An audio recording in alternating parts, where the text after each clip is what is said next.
Welcome to Inside Economics. I'm Mark Zandi, the chief economist of Moody's Analytics, and I'm joined by my two trusty co-hosts, Marissa DiNatale and Chris Drudes. Hi, guys. Hey, Mark. This is a special bonus podcast. We've got two guests, and they're coming back for a reprise. Is it reprise or reprise? Reprise, right? A reprise? Marissa, do you know? I think you can pronounce it either way. Okay. All right. Well, it's Jim Parrott and John Carney. Hey, guys. Good to have you back. Hey, thanks for having us. Yeah, we were just discussing when was the last time you were on. It was, I think this was Jim's joke. It's like a month in real time. It's like 10 years in President Trump time. A lot has happened over the last month or so. Yes, I can't believe Donald Trump has only been president for, 2 months now, right? 2.5 months. Too? Yeah. Something like that. Well, let me introduce you guys just to make sure that we level set. Jim and I are collaborators on lots of research over the years. Jim was a former Obama official, did a lot of work on housing finance, and now has his own consultancy and is a senior fellow at the Urban Institute. And we still collaborate. We're working on a paper that we can't seem to get across the finish line, and I blame that on Chris. Chris, damn you, Chris. Yeah. What? Exactly. See how he shirks? What's this? He's shirking already. He's shirker. No? I'm ready to go. I already know the conclusion, so now we just need the data. So. Okay. Yeah, we're getting close.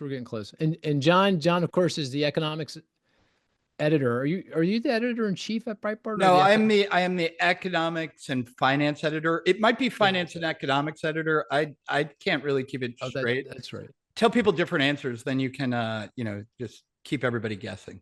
John, are you a White Lotus fan? Do you watch White Lotus? I do, although I'm not totally up to date on this season. So I've watched the rest, but I intermittently cancel my various subscriptions. Oh, you're one of those kind of people. Yeah, I'm a I turn it on if there's a bunch of things I want to watch, and then I shut it back off as soon as there's like not a maximum density of things to watch on a.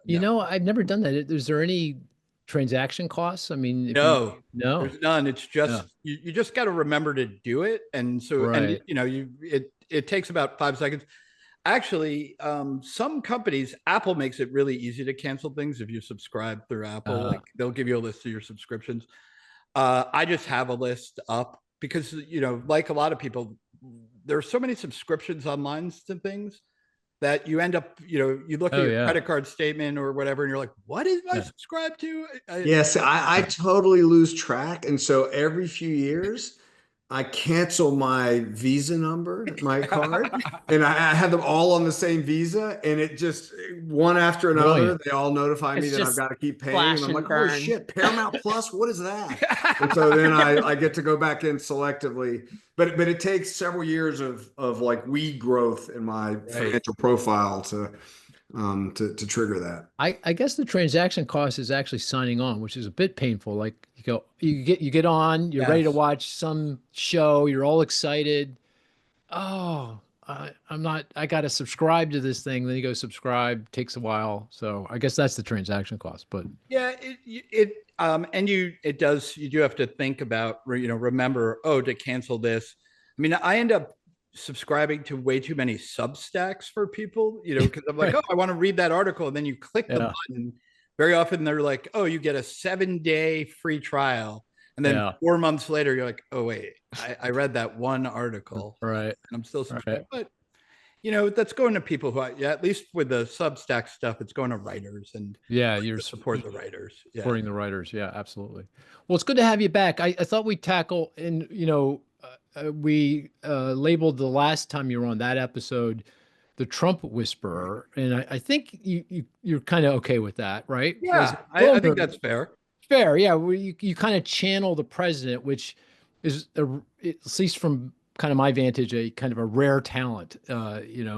Because that's not, again, from my prism, not easy to do, to channel the president. So that's really very important. And I know you talked to a lot of folks in the administration, and I thought we tackle 3 topics. And Jim put a nice outline together. First would be obvious, the trade war, the tariffs, what's going on there. The second would be you know, the next, no one's talking about this, but the next thing up on the agenda is tax and spending policy, the reconciliation bill, fiscal policy. A lot going on, and we're just not focused on it because of the trade war. And then third, and we were joking about this, no one cares except this group, but what's going on with the GSEs, Fannie Mae and Freddie Mac. A lot of interest in our little world about that, and I thought we'd get your sense of what's going on there. Does that sound like a good game plan? Yeah, that does. On the last one, I think people will get really interested in that because even in the background, people are really interested in housing prices and really upset about housing affordability. So, you know, maybe once we get through the, you know, the tariff and the trade war chaos and we get through the tax bill, you know, that might actually be a pretty good thing. So this will be a, you know, prescient episode where people will look back and be like, oh, those guys. Oh, yeah. Right. They talked about this first here. I heard it here first. Heard it first. Yeah. Right. Yeah. Excellent. Good job. That would be great. So on to the trade war. I guess just the first question is, what the hell's going on, John? Right. What the hell? What is the motivation or the goal? What do you think? And I'm sure there are multiple, but what do you how do you frame that? How are you thinking about that? So what I would say is that there is an attempt to reorient the rules of the global economy. I mean, this is a very big project. It's not a small thing. And the way I would put it is we did this twice before. Once right after World War II, we had Bretton Woods. We basically, the US set the rules of the road for the way the global economy would develop.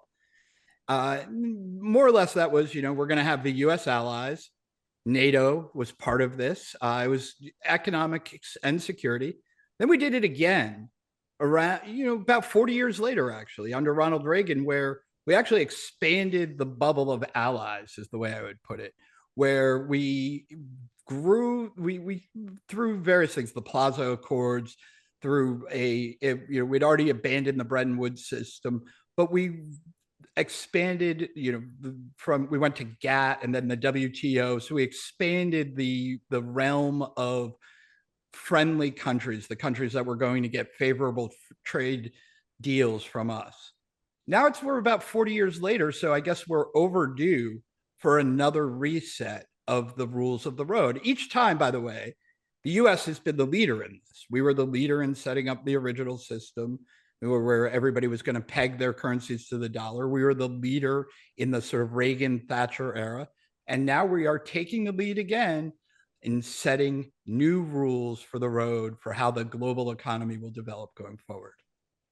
So, okay, but what does that mean exactly? I mean, Sure. I know what Bretton Woods means. I'm not sure about Ronald Reagan, but okay, I don't know that was a big reset, but fair enough. Right.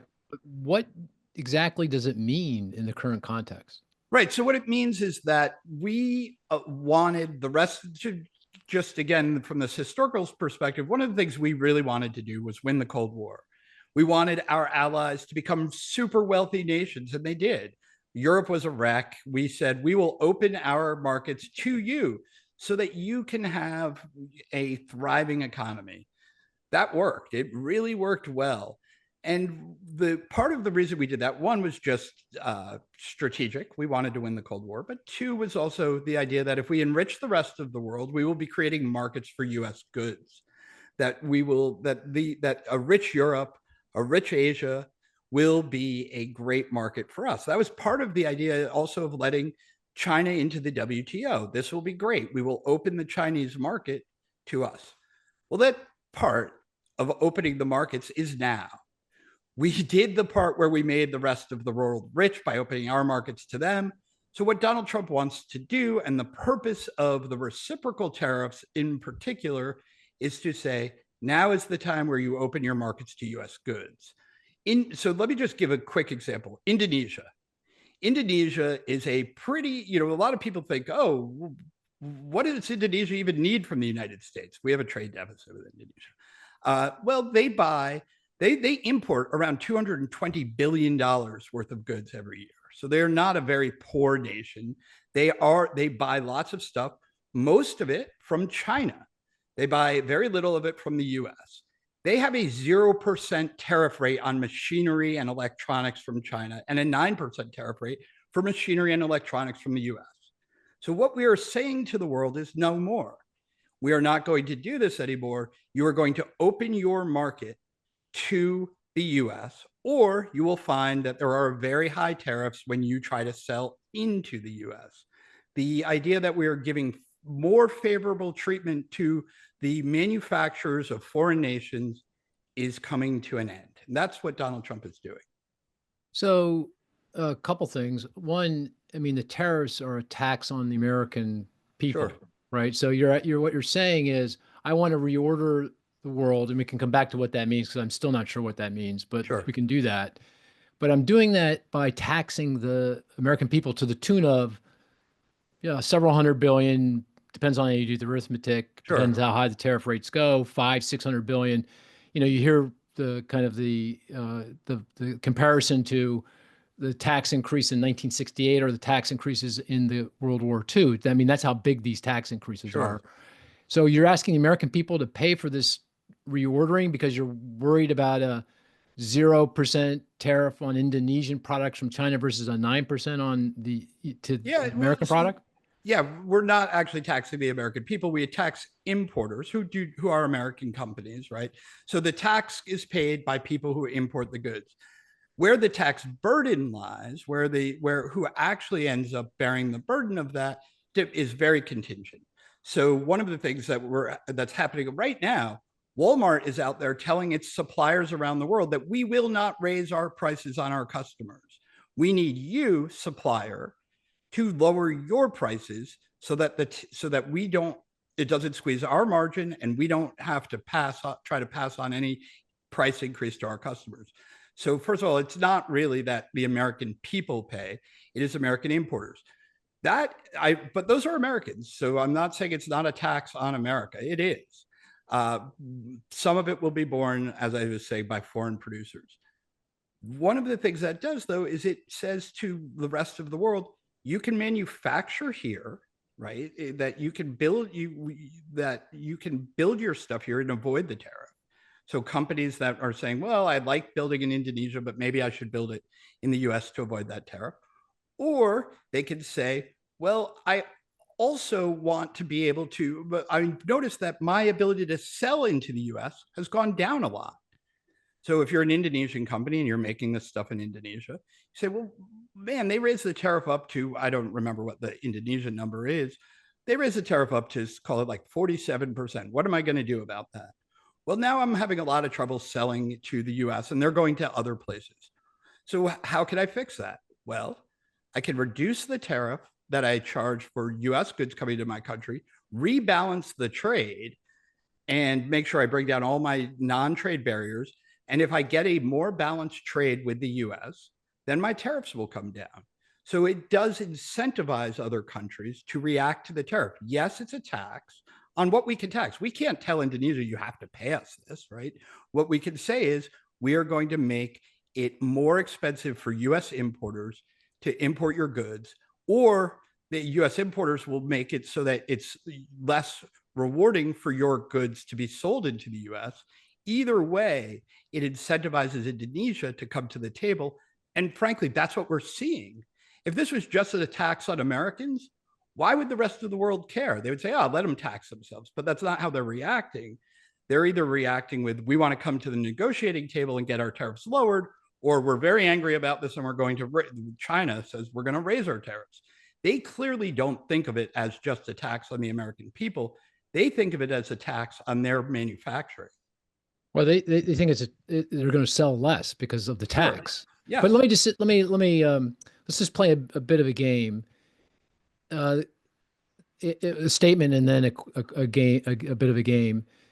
If you look at the research that has been done of the tariffs imposed under President Trump's first term, and there's been a fair amount of academic Fed research. 100% of the research shows that the incidence of the tariff is the American consumer. No, 100%. That is totally incorrect, actually. Oh, really? What am I missing? Yeah, no. So what they said is they found 100% pass through to US import prices. but very little pass through to retail prices. So if you look at what the Fed found, there is very little increase in the prices of goods that consumers are buying. Okay, this is where the game. This is where the game comes in, because I suspected that we'd have some debate around this. Let's assume if I'm right and you're wrong, just play the game. Sure. Do you still hold to that this is a policy, is a good policy? I mean, if in fact the American consumer is bearing the brunt of this, would you say this is still a good policy, something we should be pursuing? So it may be. It depends on exactly how much of the price is coming through to the American consumer, okay, and what the effects on the trade balance are, and the effects on U.S. employment. In other words, yes, if we have to pay a higher price for goods, that may be worth it if the aggregate effect of it is a better economy for the U.S. So if there's more employment, if wages are higher, if wealth is more evenly distributed across the United States, then maybe a higher price for goods is fine.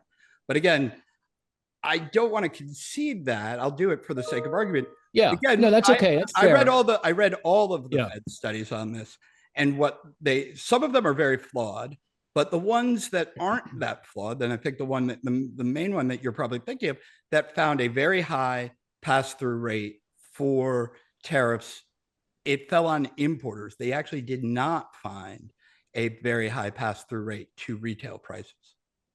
Oh, one other question from me, and then I'll just turn it over to Jim. And the next, I think, line of questioning, I think, our discussion should be around, how this is going to play out. How do you think this is actually going to play out? Is back to your Indonesian example. Implicit in that, I think, is you're saying it's not fair. That trade is not fair. That the U.S. is getting ripped off. And I'm with you that with some countries, we're getting ripped off, no doubt about it. Right. And there's ways in the past that we've dealt with that. In fact, in the case of China, I would have done the Trans-Pacific Partnership, the free trade deal. Sure. That I thought was a much better strategy than, the kind of game of chicken we're now playing with each other, which could be quite devastating if we keep on running at each other. But if you look at and again, this goes back to data that I look at, from the OECD, they've done some very careful work, very different than work done to calculate the reciprocal tariffs, but very careful work calculating the cost of tariffs and non-tariff trade barriers. Right. And the U.S. is kind of in the middle of the pack. Some countries have higher non-tariff trade barriers, some have low, but we're kind of in the middle. So it doesn't feel like, at least in the aggregate, you can make this case that we've been walled off unfairly from the rest of the world in trade. Does that resonate with you, or? Well, so a couple of responses to that. One, I actually don't like the framing that the Trump administration uses about America being ripped off or other countries cheating, because we actually designed this system. The WTO was created more or less in America. I would say, this historical example of going back, this is an American designed global trading system with our allies. So the idea, and I think the countries are actually, with some exceptions, and I think China is an exception, are actually not cheating the system. They are operating rationally within the system that we set up. So I don't want to blame countries for doing more or less what we said we want them to do. It's a little, the same thing happened with NATO as well, right? We had like quotas about how much they were supposed to contribute to NATO, and they didn't do it, and we were okay with that. And so getting angry or upset or calling them cheaters, I don't think it's very constructive. I think it's actually better to say, hey guys, look, we understand we were running things one way, and now we're going to run things a different way. And I think that's the better framing for this, not just, you were cheating, you were ripping us off. I understand that as a visceral thing, and I know why politicians talk that way. But I think if you want to look at it more rationally, it's better to say people were responding to the system. The system was, however, rigged against us, but rigged by us. Okay, it was rigged, but rigged by us against U.S. manufacturing. And the fact that we have had, even if our trade barriers might be high, we still have run these immense, persistent trade deficits that normal economics tells us shouldn't persist forever. And so and I agree with that. They're not going to persist forever. This is the end of them. We are now going to move, maybe not to a completely balanced trade. The US is still probably going to absorb some of the excess production of the world, but we are not going to absorb the excess production that we have to the extent this far. And the rest of the world is going to have to absorb more of the US production. One quick, and then I'll turn over to Jim, I promise. Is just listening to you, is the KPI here, the goal, the metric for success, the trade? It sounds like it's a trade deficit. Is that right? Yeah. Well, so that's definitely Donald Trump's view of it. Okay. So he really does look at it when a lot of people are like, oh, well, you should have done it just against tariffs, or, somehow calculated the non-tariff barriers, which I think actually is an unreasonable request. When people are like, you should have put a number on the non-tariff barriers. That's really hard to do. Even just calculating what every other country's tariff is almost impossible. There are 3 million tariffs in the world. Yeah. And so when you try to wrap your minds around it, it's really hard. And yet, the people who study this spend a lot of time just trying to figure out what the tariffs that exist are. Oh, that's why I was like, I was confused as how they could come up with anything for these reciprocal tariffs in the time that they had. And they obviously, they made stuff up. It didn't really matter. Well, the way I would put it is they really got down to what they care about, right? They said, trade deficit. Right. When it comes down to it, we want to get rid of the whether it has anything to do with unfair trade, fair trade, that's irrelevant. Comparative advantage, that's irrelevant. One way of putting it is comparative advantage shouldn't create persistent trade deficits, right? Every country should be pursuing the thing that it has the least opportunity cost to pursue. So it should actually result in balanced trade, at least in theory. So if there are persistent trade deficits, it is a sign that there is something, and I'm not, we don't have to figure out what. And this is what the Trump administration was saying. You may have Byzantine hidden trade barriers that we can't even get to. Maybe it's frankly just a cultural trade barrier that people say, I prefer to hold dollars and to not buy stuff from the US. That could be part of it. Maybe it's that your entire economic system depends on you having a trade surplus and you taking in more dollars than you are willing to spend on US goods and services. So whatever the cause of it is, I think it makes sense to say, what we really care about in the end is the trade deficit. We're not sticklers for rules. This isn't just a particular objection to the procedure that got us the trade deficit. It's an objection at its heart to the trade deficit. John, just I'm going to make a prediction. Just put this let's mark this. Yes. When we come back 5 years from now, even if President Trump is a quarter way successful in imposing these tariffs, the trade deficit is going to be just as large as a share of the economy. It goes up and down with the business cycle. Sure, but none of this is going to affect that whatsoever. But anyway, I'm going to turn it over to Jim. And I can't wait for that. Let's just say, mark that down. We got to mark it down. Mark it down. In April, in the middle of Trump's third term, we'll come back to another. April 2030, we will revisit this. We'll revisit. Right. And to the listener, this may sound like we're teaming up on John. And we are. No, only kidding. Actually, John and Jim are good friends. What? Okay, let's give that away. Yeah, I'll be the arbiter. So, as a segue of that, to what Mark just said, in thinking about where all this is going over the next few weeks, few months, and it's a little hard to have a conversation without playing through what you guys were just debating a little bit, but try to set that aside for the moment. It sounds like the motivation is pretty structural in nature. You're talking about moving the macroeconomy, at least as it affects us, in a pretty fundamental sort of way. And in the previous shifts that you talked about, it took a fair amount of time for that to play out in a way that, hit an equilibrium, as it were. In a world in which the markets are jumping around in the way that they are, I wonder, we talked this a little bit in the last go around. I'm curious about what you think the tolerance for disruption in the administration in holding the line is.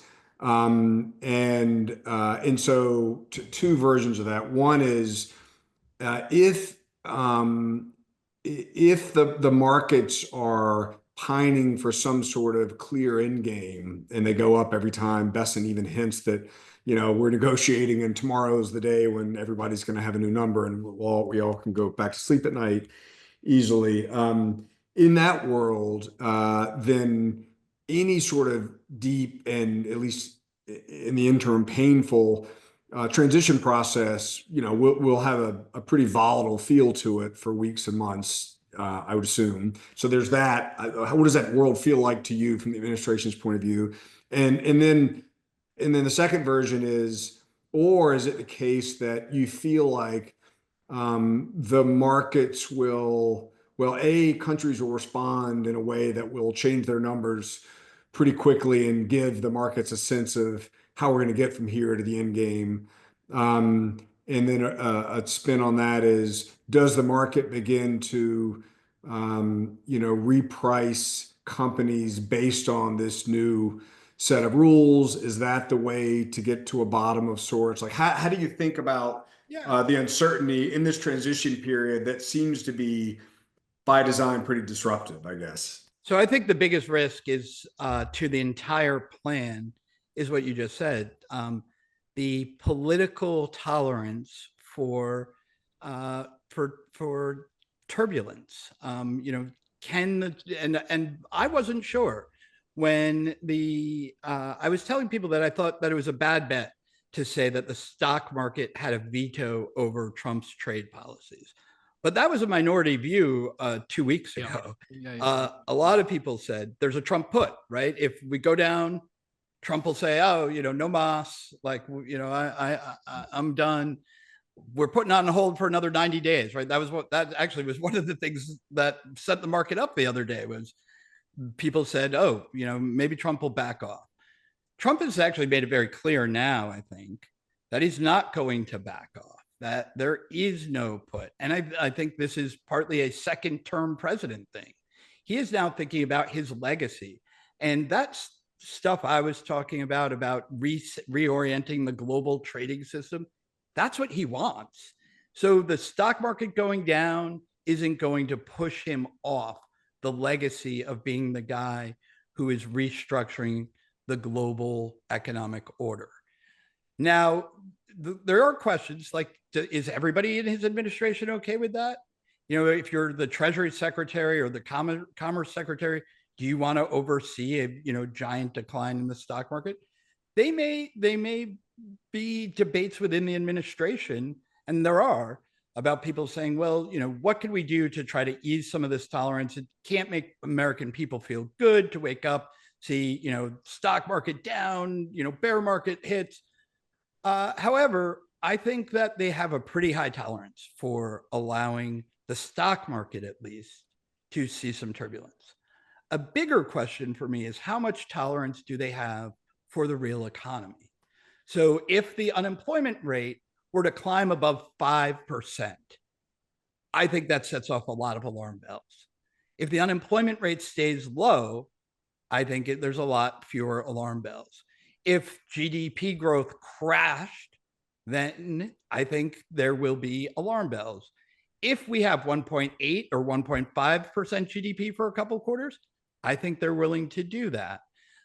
So they have a tolerance for a downturn, but I don't think that they would stick through it through a dramatic, through something that looked like it was becoming a very bad recession. Would they tolerate a quarter or two of contraction? Probably. But would they, that would probably eventually start to force them to off that. But your answer, though, before you get to the end, it's really interesting because it implies these are medium-term cost-benefit assessments. Right. They're not near-term. I think what folks are scrambling to sort out is the risk tolerance in the next 48 hours, right, in the next 6 days, right? And so what you're talking about is, how does the next quarter go? How do the next 2 quarters go? That implies that they're okay with the volatility we're seeing, or some version of it, for weeks, if not months, until the macro stuff settles to some degree. And then only if that settles in a way that impacts employment rates and unemployment rates and GDP and the like, then they might toggle back. Like that's that's not the way the markets think about this at all, I wouldn't think. I think that's right. I think that that's actually probably the next downturn in markets is when the market finally comes to terms, capitulates, as they like to say, to the idea that Trump isn't backing off because of the market, right? As long as people think that there's like a floor, then the market can, will like hold out, because they say, well, we're not going to go down that far. When people come to the realization that there is no floor, you'll probably get another downward leg in markets. And the Trump administration is prepared for that. They were ready for a lot of volatility coming into this. They thought of that. They actually made a mistake last time of overemphasizing, that the market will, the market loves us, right? If you do that too much, you're basically giving the stock market a veto over your policies. They don't. And so two questions related to that. It's really interesting. One is, what over the near term would be sufficiently contrary to what they're expecting that they would course correct? And I'm asking that as an empirical thing, not as a, Right. the way the market folks are, which is, please, what will it take writing on the wall for you to see Right. you've gone astray? But what empirically is something which, if they saw it happen, they say, okay, well, our assessment of how this was going to play out was incorrect, so we've got to go with plan B. That's the first question. And the second question, related, is why I'm asking them together, is how much of what we're going through was sort of in the realm of the expected for these guys coming into this? I think it surprised a lot of us on the outside. I'm curious how much of it is a surprise to them and how much of it is well, of course, this is how the market's going to react because we're shifting the rules regime of the global economy. Yeah, so I think they actually expected a lot of volatility. I've had conversations with people inside the administration where they use an analogy that I've been using a lot, which is Fed surprises, right? When the Fed turns more hawkish than people think it's going to, you often get a pretty severe market correction. Remember when Jay Powell gave his speech at Jackson Hole and talked about pain, and suddenly everybody realized, all right, the Fed is not on transitory anymore. They are really going to crack down on inflation. This sent markets down. That wasn't a sign. Jay Powell did not read that as a sign that he had made a mistake. The market going down wasn't going to force the Fed off of its position. They said, no, we know that will be the reaction. We're not going to allow that to force us off the position. That is how the Trump administration is thinking about this, that we are going to do the right policy.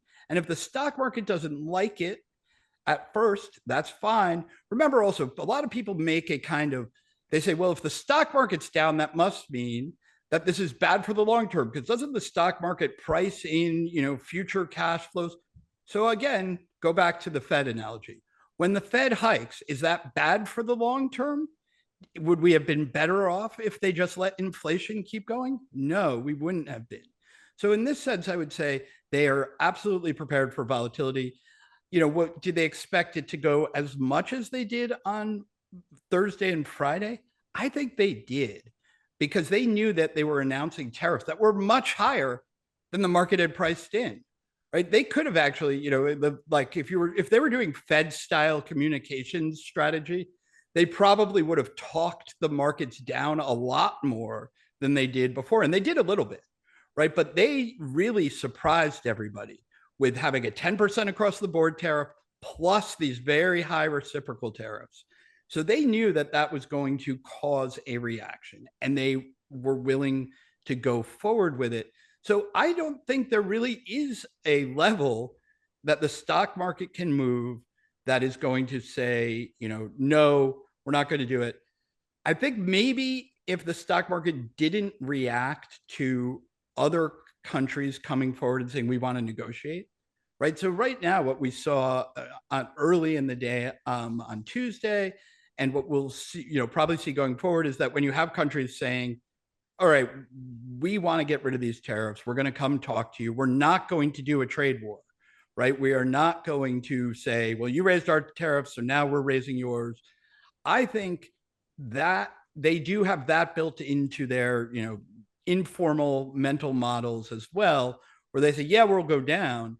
But as it becomes clear that we are actually not heading to a, global perpetual trade war where everybody has, autocratic, economies and nobody trades with each other, but in fact, we're moving to a place where markets are opening to the US and the US will be able to keep its markets open to the rest of the world. That will be actually the correction for equities. So I don't think that they think things just go down forever. I think they thought things would go down, but as the picture of what they think is going to happen happens, then things go back up. But to flip it around, the counterfactual, if I'm just trying to tease out like what if things shift, we end up in a slightly different trajectory. If others followed the course of China, say, and got their backs up more, and we wound up with a spiral upwards rather than downwards of tariffs, is that sufficiently sort of contrary to what they would have assumed into how they want this to go, that they would reassess a little bit? Or so they were very optimistic about this, I'll say. I thought actually they were what, John? Optimistic. They were optimistic. Yeah. I think they really believed that the power of having access to the US consumer market was enough that other countries would, especially if they acted tough enough, right? This is part of it. They really needed to convince Europe, the rest of the world, that they aren't bluffing here, right? That they were very cognizant of this risk. That if they acted as if, yeah, we're going to do this, but we don't really mean it, then they wouldn't get a deal. That they had to convince the world that, Donald Trump might be a little crazy and that he was willing to, threaten whatever you want to, think of it as, in order to get them to come to the table. They had to act tough. So they had that, but they were optimistic that that would work, that people would come to the table.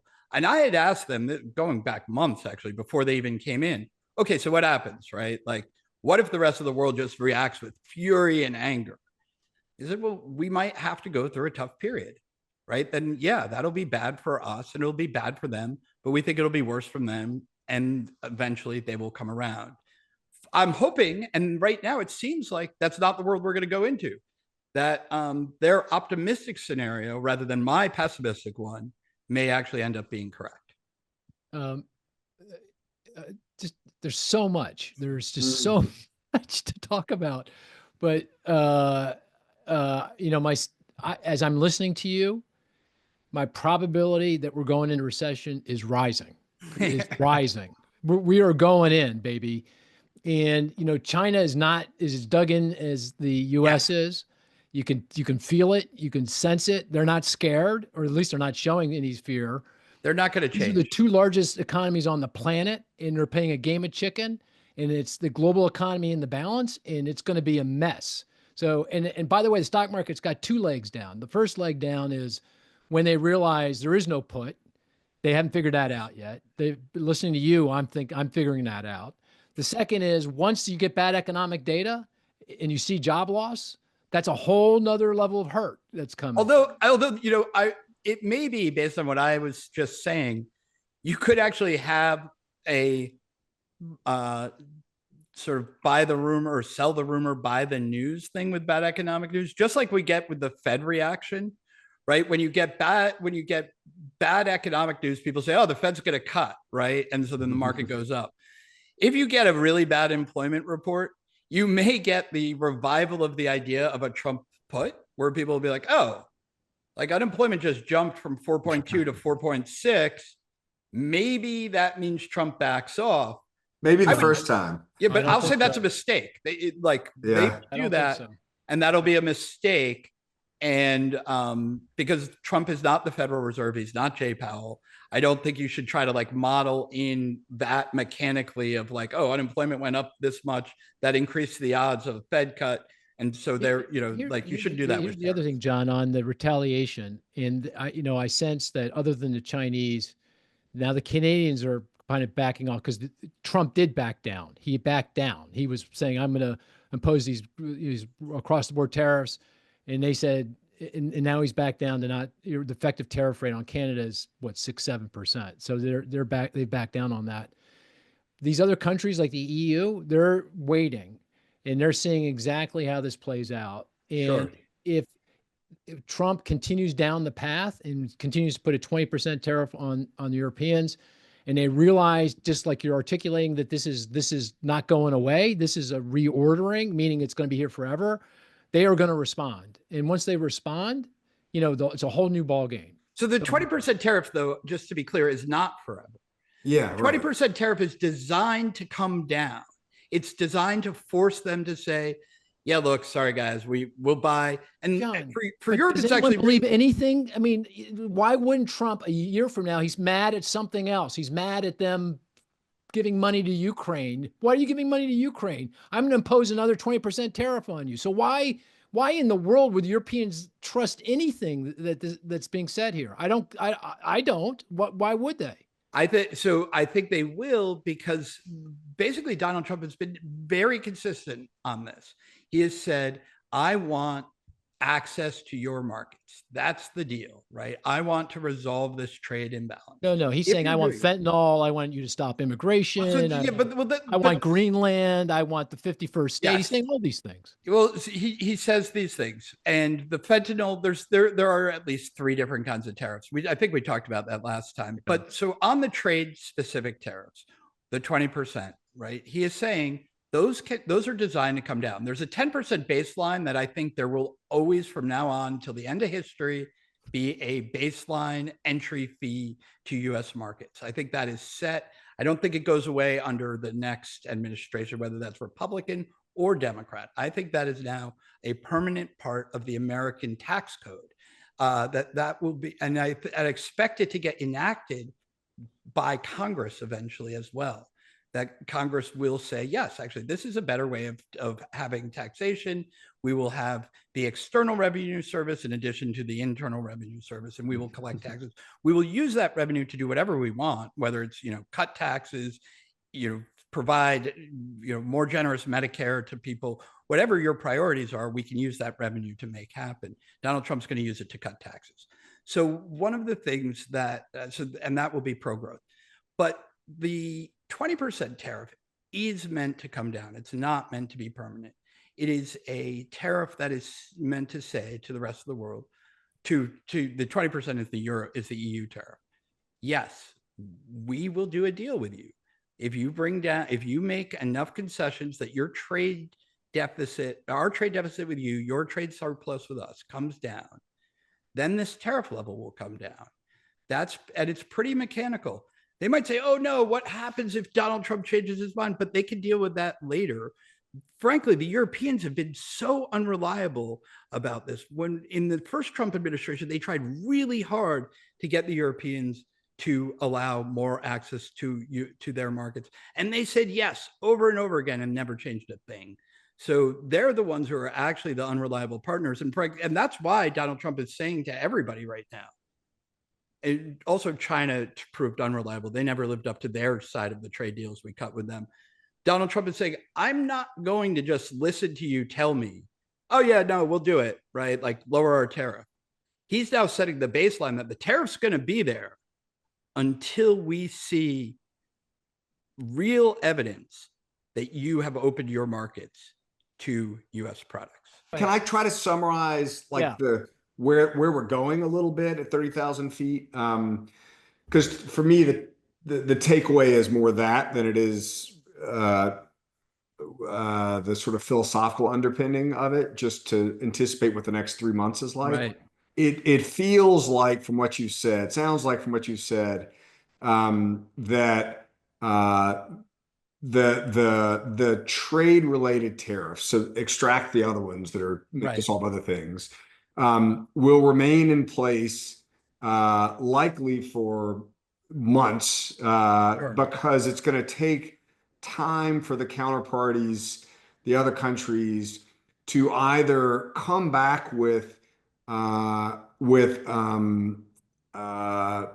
proposal that the administration has confidence will lead to a leveling of the deficit, trade deficit, or with an actual leveling of the deficit. Either one of which will take, we're talking well into the summer, fall before all of that plays out. And so the big question would be, for them, ideally, that then settles in a place where you've got largely a level playing field, neutralized tariffs or quasi tariffs or unfair playing or whatever one's doing, the way Navarro talks about it from these other nefarious trading partners. Anyway, that gets leveled out, and it's manifested in a way that we can see in the leveling of trade deficits. That takes months, not weeks, to sort out. And so if that's the objective and what you're striving for, then the big question is there something that happens between now and then, probably politically, that is so against what you'd expected and costly that you're forced to revisit? Does that kind of feel like where we are? Yes. So there are two things that I'll add to that. One, it is possible that even though the tariffs stay on, that you provide some relief to people who are very worried about the tariffs staying as high as they are, because you say, okay, look, well, here's our plan with Europe, and we think this brings the tariff down to 12% or 10%, right? So that, in other words, that even though the tariff will be there still for a little while, there's an exit plan. And I think that would actually go a long way to reassuring people that there's not going to be a crash. So even though, as I'm saying, I think they hold on to the tariffs, and just let me make it clear, I don't work for the administration. This is my expectation based on what I've talked to people about, but I am, I'm not in control of this. They could change their minds. But I think very likely is that they end up releasing plans. So, we met with Japan. Here's what Japan's going to do. And as we do that, that will bring down the tariff rate to X, right? We met with the Europeans. Here's what they're going to do. So what could derail all of this? I actually think, and this leads into the conversation we wanted to have, if the Republicans fail to pass tax cuts, and so all that we have is this enormous tax hike through the tariffs. So that is almost an economic calamity of unprecedented proportions, because not only will you have the tariff tax hike, you will have the expiration of the Trump tax cuts. So you will get this, unprecedented size of tax hike in the economy. I think that brings the economy to an immediate stop, and that would derail everything. So yes, the tax cuts, and probably not just the tax preservation of the previous tax cuts, but the extension of them. Trump has talked about 50% manufacturing, corporate tax rate, obviously things like no tax on Social Security, wages, or overtime wages and tips. If we don't get the Trump tax cuts in place, I do think that is the political thing that could derail everything. Well, that's a good segue. Let's move on to fiscal policy, tax and spending policy. And I think it's everyone takes as given that the individual tax cuts under the Tax Cut and Jobs Act, the TCJA, piece of legislation passed under President Trump's first term, those tax cuts expire at the end of this year if there's nothing done. But everyone takes as given that will be extended, right? I mean, I'm worried. And you are worried. Oh, yes, okay. I am worried because, politics is tricky, and you don't know, the Republican majorities are very thin. It doesn't take a lot. So you could get people saying, you know what, I don't like the fact that you didn't raise the SALT, you didn't do SALT good enough for me. So I'm going to hold out against it. And, I'm the Republican. I don't really want the tax cut or the tax hike to happen, but I'm going to hold out, right? People have played chicken in politics and to disastrous results in the past. So I actually think that there's a problem that you could develop serious economic problems even before the expiration of the tax cuts, if we get to September and we have all these tariffs and people still aren't sure whether we're going to get the tax cuts either made, extended forever, made permanent, or at least extended, out to the, some reasonable horizon, I think actually you start to get something that will make the tariff tantrum that just happened even worse in financial markets. And I think you will have a big slowdown in the real economy as people anticipate this tax hike happening. So I am slightly worried. I want them to accelerate this because I think the longer it waits, the more chance there is that something goes wrong. Going back though to the tariffs, one of the narratives you hear is that the tariffs will raise revenue, no doubt about it. Not as much as advertised, but it'll raise revenue. Sure. And that will, if they remain in place, and who knows, but if they remain in place, and that is a way to appease those folks on the Republican worried side. About the budget deficit. Yeah, and they say, look, we're going to pay for it with tariffs. Now, in the official budget accounting, they're not going to be counted because CBO will not count, and I think appropriately. So CBO being the Congressional Budget Office, the kind of the budgeteers, the nonpartisan budgeteers. Oh, Doge hasn't gotten there yet. Yeah, Doge. Oh, that's good to know. Right. Don't tell Swagel, they're coming. Yeah. But the thing is that you just did it, Jim. They're going to watch this. Oh no, yeah. Put a target on them. Yeah, but CBO won't count anything done under executive order with, and in my view, good reason, because they can be done away with the stroke of a pen, right? Right. These may turn out to be illegal anyway. It's struck down by the courts a year from now. Who knows? So you can't count on that. It's not in legislation, at least not yet. And as such, it's not counted. But the sleight of hand, it's kind of sleight of hand is not the right word. The way to sell it, to the deficit hawks on the Republican side, is say, look, we're going to generate all this tariff revenue. Therefore, don't worry about the size of the tax cuts and the other things that that will raise the deficit otherwise. Is that fair? Is that? Yeah. Well, can I add a piece to that? Because I think there's another piece to the CBO part that's worth plugging into that, which is given the crossroads they are reaching with how to count making the Trump tax cuts permanent, that they're reaching with CBO, it feels increasingly likely that CBO gets sort of thrown under the bus in all this. That is, CBO has already determined that, in their baseline, they're going to assume that the tax cuts expire because it's supposed to expire by law. And they estimated that to cost, $4.5 trillion to make it permanent. It's not clear the Republicans have anything like that by way of pay for. If they can't come up with enough of a pay for to cover that, then they can't go through reconciliation because it pulls the cost out beyond the 10-year window. So they would either need to come up with enough to pay for that just to make it permanent, forget the expansion you're talking about, or they'd have to go through regular order, which they can't do. So it seems increasingly like you play this out much farther, and they're going to have to just ignore what CBO's done on that piece. And if they've done it on that piece, then that opens the door to sort of doing the math very differently. And so Mark's point about whether or not you count tariffs towards how you score a proposal, it becomes moot because, CBO doesn't use it in their calculation, but, they will have already thrown CBO under the bus. I don't know how they're going to think about the new baseline and the new math, but it does seem to open things up to a different kind of accounting argument.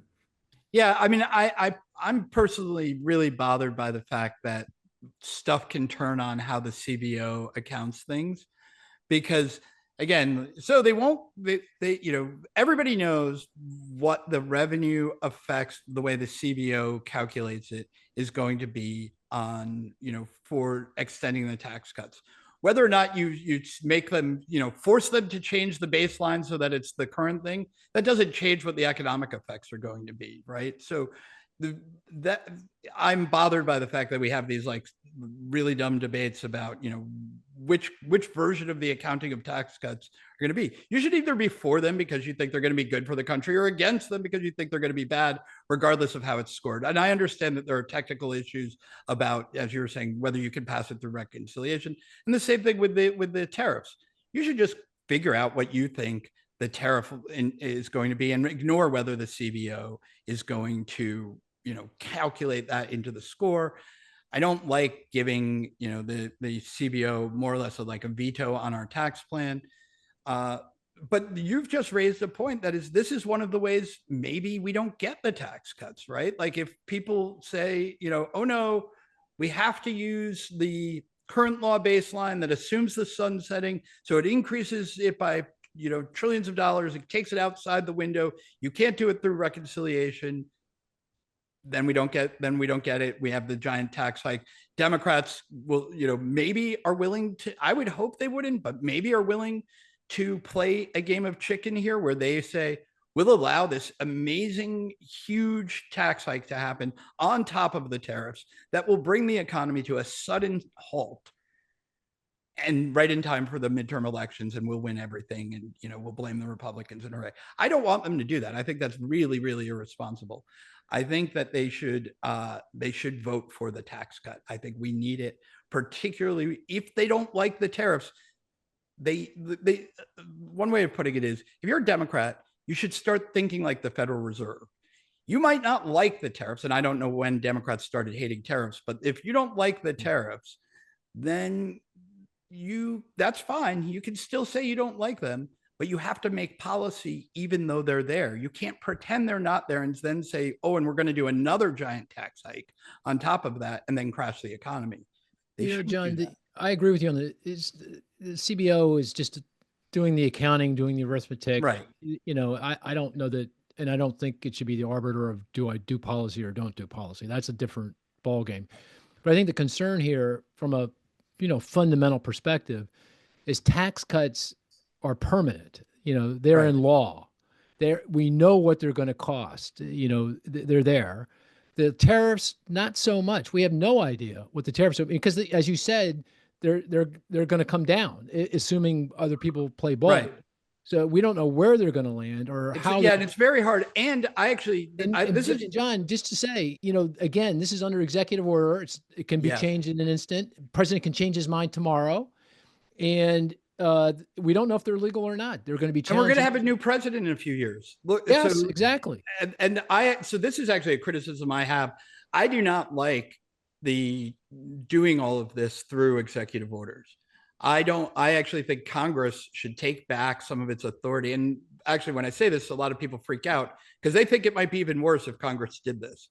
But Congress used to set the tariff rates. There's a reason why Smoot-Hawley is called that, because these were lawmakers who were setting the tariff rates.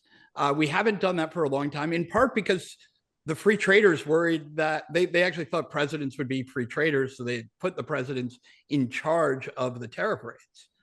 I think that we would be better off having legislative tariff rates. We're nowhere near that. Congress doesn't want that authority. Even the ones who say, well, we're going to do it, they don't really mean it. They really like not being accountable for tariff rates. They really like not having to answer to the public for them. So they will leave it in the hands of the president.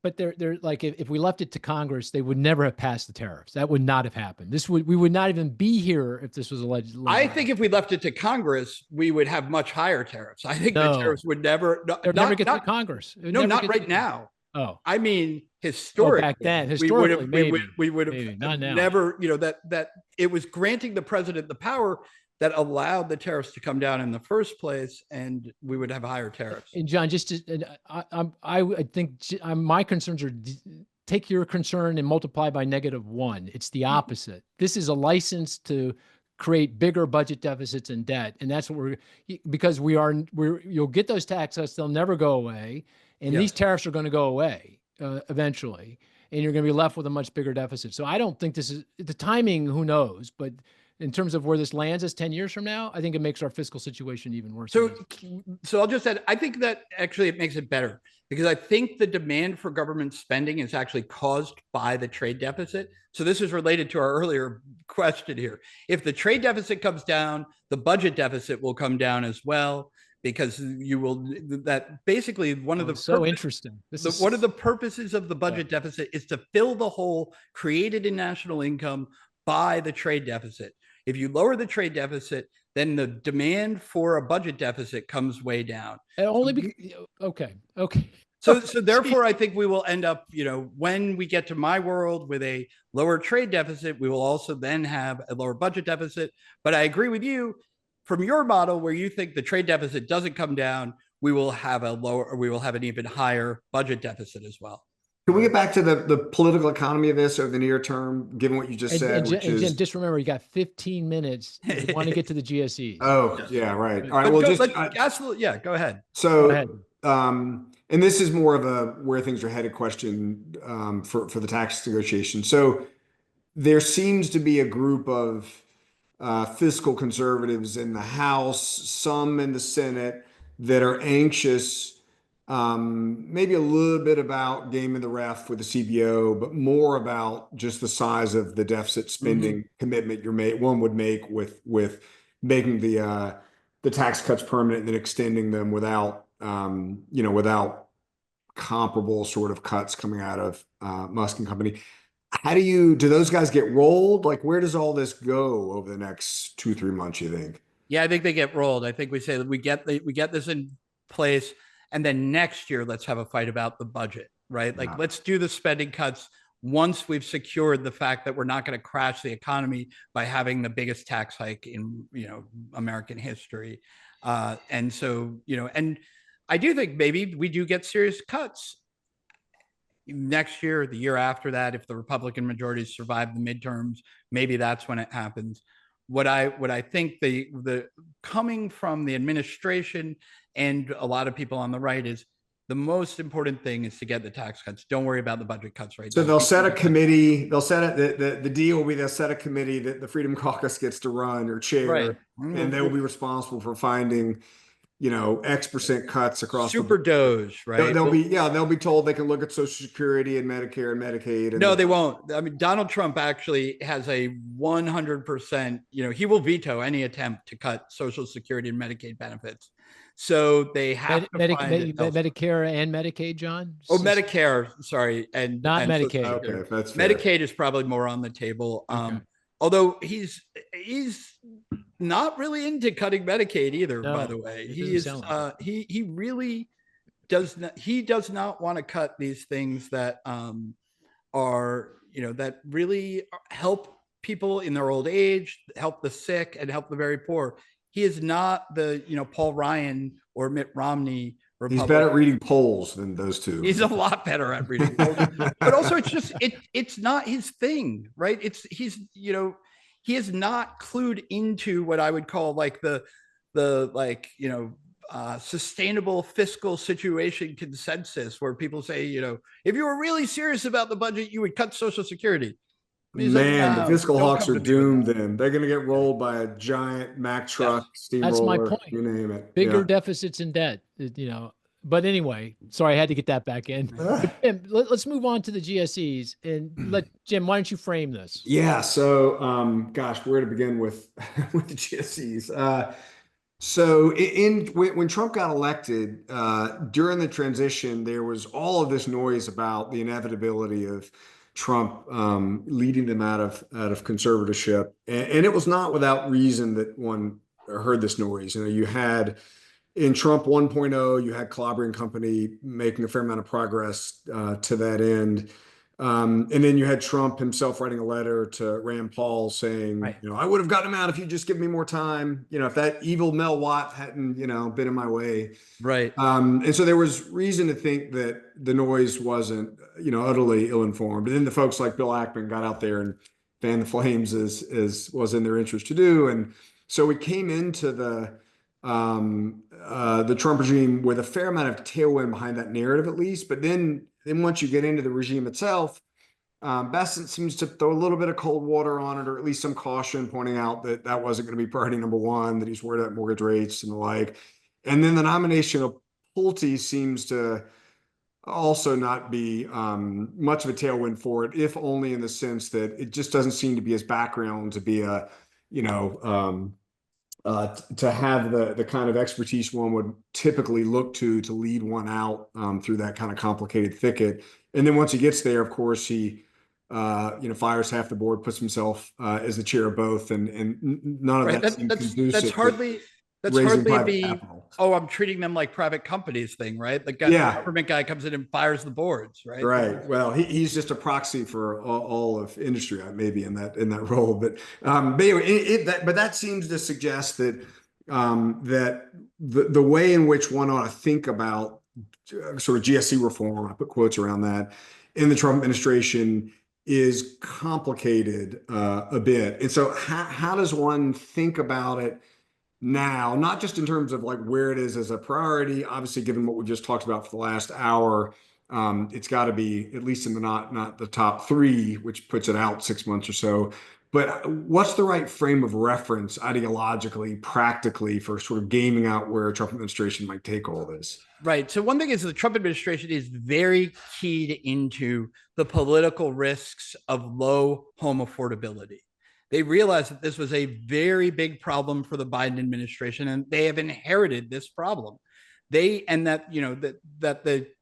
ability to say, well, that's not, we didn't do this, right? That's the other guy. That doesn't work, right? People want you, they elected you, you've got to make this problem, you've got to solve this. So any plan that anybody has for privatizing GSEs that says, well, sure, people will have to pay more for their mortgages is almost a non-starter, right? At least until interest rates fall by a lot, which I don't see them happening very soon. So they do want to bring the 10-year down. Scott Bessent has talked about that. But as long as interest rates are, mortgage rates are as high as they are, there's not a lot of tolerance for anything that's going to raise that. The other problem is that there just isn't a lot of interest in this. When I go around talking to administration people and treasury people, that's so low on their priorities that and there's not a lot of lawmaker interest in it. When Pulte had his confirmation hearing, it didn't come up at all. He brought it up eventually, but it was not, lawmakers used to be, back during the Obama administration, there were tons of plans circulating around on Capitol Hill, right? Like you guys were involved. Jim and I were responsible. We wrote 6 of them. Yeah. We wrote 6 of them. Yeah. Right. And so, but that's nowhere now, right? There's you guys, come out with your next paper. Maybe you'll get something started, but there's very little energy behind this. When people talk about it, it really doesn't go very far in Capitol Hill. There's still a big, there's still a institutional knowledge on the part of conservatives that we really don't want to recreate anything where you have an implicit guarantee again.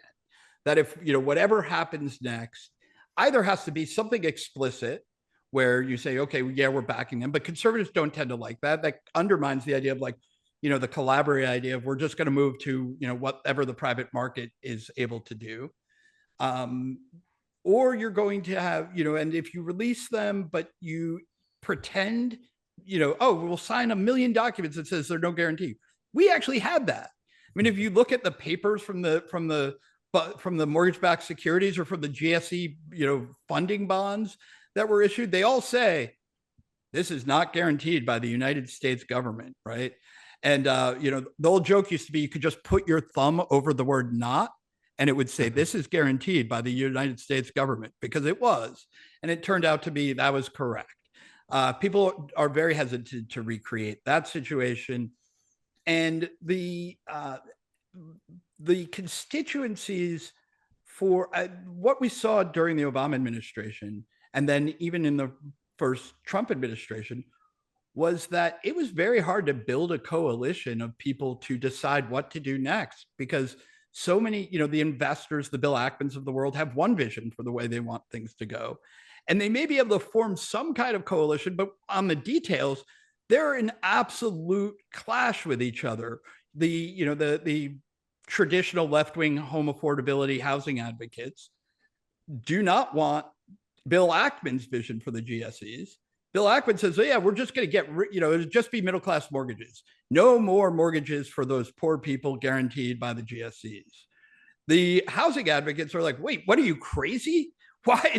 This is one of the reasons we have it, to cross-subsidize the mortgages for the less wealthy people in the United States. We're not going to do that. So even though they may agree, we would like it if these things could operate independently, they have such conflicting visions that it's hard to see them really coming together on a plan to make things get out of government. So where do you think it goes? Like, where do you, I mean, it's speculative upon speculative, but assuming that the next 6 months is all tariffs and taxes, as it were, at least for Right. Treasury, it really does leave the playing field to Pulte, I assume. And he sort of jumped in with sleeves rolled up to take a pretty hands-on approach to his role. So, like, how does one think about the next, I don't know, 2 years in conservatorship? What are they solving for? What direction are they trying to swim in? I think the Trump administration is actually going to find, and probably all future administrations, so perhaps we're, conservatorship forever. One, because it kind of works right now. There's, remember, people used to say, oh, they can't last in conservatorship, or if the government keeps them, it'll erase mortgage funding for everybody because people will be afraid. It actually, the threat was it was going to erase corporate funding, right? People will be afraid the government can seize anybody. If you have to inject $180 billion into your company, yeah, the government can seize you. That's a pretty good. Boy, I never heard that one. Really? That was oh yeah. Okay. That was one of the things the hedge fund guys were saying that really. That it would, hedge fund guys. Okay. They were saying if you did not release them, right, and reward the shareholders, basically erase all of the senior preferred shares, then all of America would never fund a bank again, never fund any corporation, because they would be afraid that the government, they used to say to me all the time, what happens if the government seizes Apple? Yeah, that would be pretty bad, right? Jim, you remember, they said that yeah. No, they made the private, the property rights argument over and over and over again. And they did this slippery slope, into the abyss. And it they never failed to happened. recognize those two institutions failed in enormous, took out in my view, but they don't even agree with that. They have this whole other narrative about what actually happened, and it's a little somehow the Bush administration, the Obama administration, the Trump administration, and then the Biden administration all cooperated to conceal their plan to steal the GSEs from whoever, right? Anyway, that's all nonsense. What I think actually happens, to get to your real question, I think that they want that Pulte's assignment is going to be, how can we use Fannie and Freddie to expand the housing supply in the United States? How do what we really need to do is build more houses. Now, by the way, that shocks me a little bit, because I remember when the big fear was that we had too many houses, right? In 2008, 2009, the narrative was that we had overbuilt. Right now, it's very clear that more supply would be a welcome thing to many Americans, because it would make homes, particularly first-time home buyers, a lot more affordable. And I think we're going to see the Trump administration, again, not this year, maybe next year, maybe after that, try to use Fannie and Freddie to encourage. And so maybe part of it is, we used to have all sorts of, if you lend to in this kind of zip code, you'll get this. Maybe it's, we want more lending for home, a quota for first-time home buyers, right? That pushing home affordability for people trying to enter, young people trying to do family. By the way, this is also a conservative natalist argument that one of the things that's depressing fertility is the fact that young people can't marry and buy a home at a young age, so they have their children later in life, so that therefore there's fewer children being born. Wait, did you say conservative natalist? That's a first. Wow. Oh yeah, this is there's a thing as a preview of what's happening. Conservative natalism, yes, not nativism. Natalism. No, natalism. People membership trying to increase the find out what are the barriers to fertility and birth in the United States, and one of them is from the people who are really interested in this is the high price of home ownership in the US. So if you had people able to buy homes as younger couples, you would have more children. So you could have a idea of like, look, we want you to be lending more, or buying the loans. They don't lend, but encouraging lending into the market of first-time home buyers. And then also, I mean, if you want to go even further, the hardcore natalists would say, we also want to make sure that they're lending to homes that have enough bedrooms for 6 children, not 6 bedrooms. Kids can bunk, But but the idea being, these things are, I think, going to become more and more tools of accomplishing public policy. Maybe not as far out as the ones I'm saying, like, build homes for 8 is enough style families, but make sure that young people can buy homes so that they can get married and start having families. Well, I hate to do this, guys, but we go on forever. A lot to chat about. But John, and Jim, I really want to thank you guys for and particularly John, because you were on the hot seat. You were getting it from both sides. But I appreciate it. This has been great. Great. I really appreciate you coming on, and it'd be good to hear your voice back on. Before 5 years. I mean, we definitely have to do it in 5 years. Okay. But, oh yeah, definitely before 5 years. Yes. Definitely before 5 years. So with that, we're going to call this a podcast, dear listener, and we'll talk to you soon. Take care now.